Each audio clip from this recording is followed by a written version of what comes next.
Good morning, students. How are you? I hope you all are fine.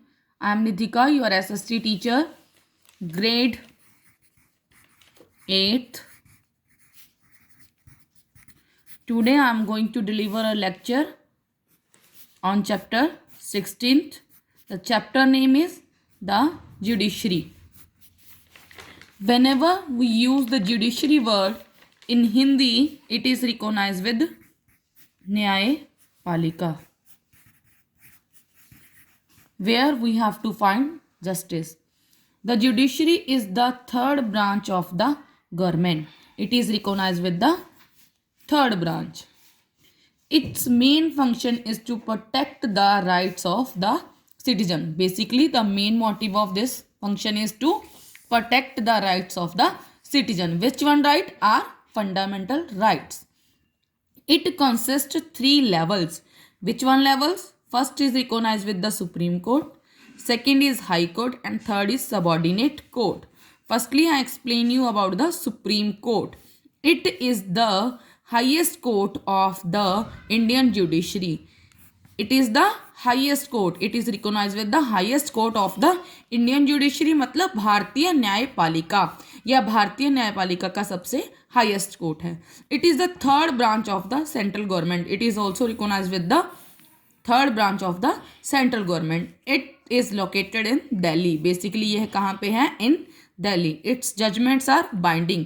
Binding whenever we use binding word mean बंधी हुई हैं. इसकी judgements जो हैं वो बंधी हुई हैं, आपस में जुड़ी हुई हैं. After that composition and structure. Composition and structure, इसकी रचना कैसी है? The supreme court consist a chief justice. इसमें एक चीफ जस्टिस होता है एंड 30 अदर जजेस, और 30 जजेस होते हैं. The chief justice is appointed by the president with the help of council of ministers. After that the 30 जजेस, जो 30 जजेस होते हैं, that are appointed by also appointed by the president on the advice of both council minister and the chief justice of India. Basically जो chief justice appoint किया जाता है वो प्रेसिडेंट के द्वारा अपॉइंट किया जाता है with the advice of council of ministers. उसके अलावा जो चीफ जस्टिस के बाद जो 30 जजेस होते हैं वो कैसे अपॉइंट किए जाते हैं? वो भी प्रेसिडेंट के द्वारा ही अपॉइंट किए जाते हैं with the advice of council of minister and chief justice is also involve in it. After that come on the concept qualification. Must be an Indian citizen. Firstly वो भारत का वासी हो जो 5 साल तक एटलीस्ट जज रह चुका हो हाई कोर्ट में. शुड हैव सर्व, उसने 10 साल तक हाई कोर्ट में एक एडवोकेट के रूप में काम किया हो. Now terms of office. Terms of office. The chief justice serve the until they complete. जब तक उसकी आयु 65 वर्ष की होती है तब तक वो वहां पे मतलब चीफ जस्टिस की पद पर रहता है. चीफ जस्टिस के पद पर रहता है जब तक उसकी आयु 65 नहीं होती है. Even you know about that the president appointed him.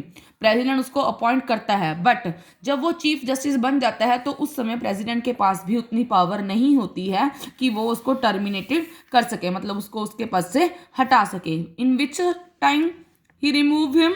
When proven of misbehaviour and misuse of power. जब उनको पता चलता है about the misbehaviour and misuse of power, then president terminated him. तब वो उसको रिमूव कर सकते हैं. Now come on the next concept, power and functions. Power and function. Jurisdiction मतलब अधिकार क्षेत्र. अधिकार क्षेत्र. It is also divided into 3 parts. First part is recognized with original. Second part is recognized with appellate. Third part is advisory. Original. The Supreme Court to hear the case for the first time. सबसे पहले वो file case जो होता है वो सीधा file होता है सुप्रीम कोर्ट में. That's why it is recognized with original. It has an exclusive right to hear all the cases that deal with. Basically इसमें जो dispute होते हैं between state and state और between the union government. जब union government और state के बीच में कोई disputes होते हैं तब वो directly फाइल केस कहाँ पे फाइल करते हैं? सुप्रीम कोर्ट में. That's why it is recognized with original. After that appellate.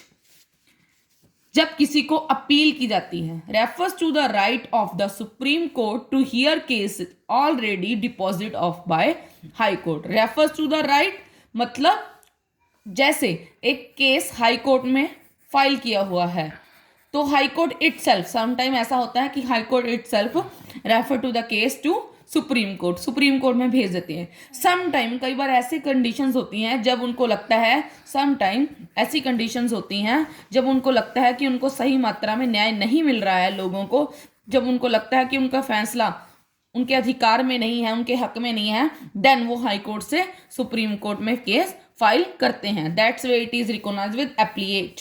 After that advisory, जिसमें प्रेसिडेंट को एडवाइस दी जाती है। अब बिल पास्ड बाय पार्लियामेंट में जब एक बिल पास होता है और अ स्टेट, तो बेसिकली क्या होता है, उसको रेफर कर दिया जाता है कहाँ पे, सुप्रीम कोर्ट में, by the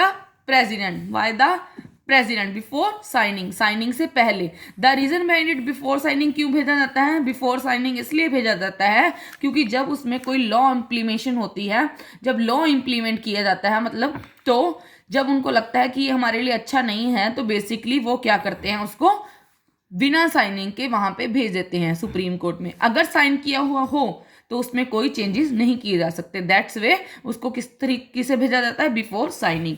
after that judicial review में पूरी चीज़ों का जायजा लेना। किस तरीके से जायजा लेना, मतलब सारी चीज़ों को देखना कि लॉ इम्प्लीमेंट हो रहे हैं, सभी को उनके फंडामेंटल राइट्स मिल रहे हैं, सभी को प्रॉपर अपॉर्चुनिटीज मिल रही हैं, this kind of things.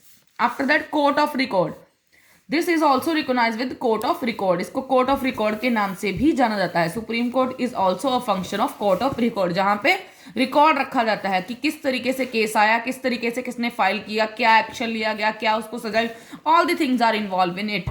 It acts a judicial proceedings are recorded. Basically इसमें जितनी भी प्रोसीजर चल रहा होता है उसको रिकॉर्ड किया जाता है।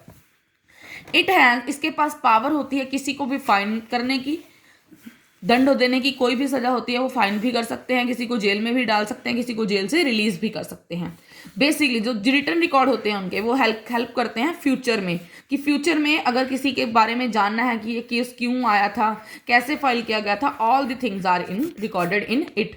Even return records are also there. Thank you. Next concept I will teach you tomorrow. Hope you understand all the concept. Thank you बेटे।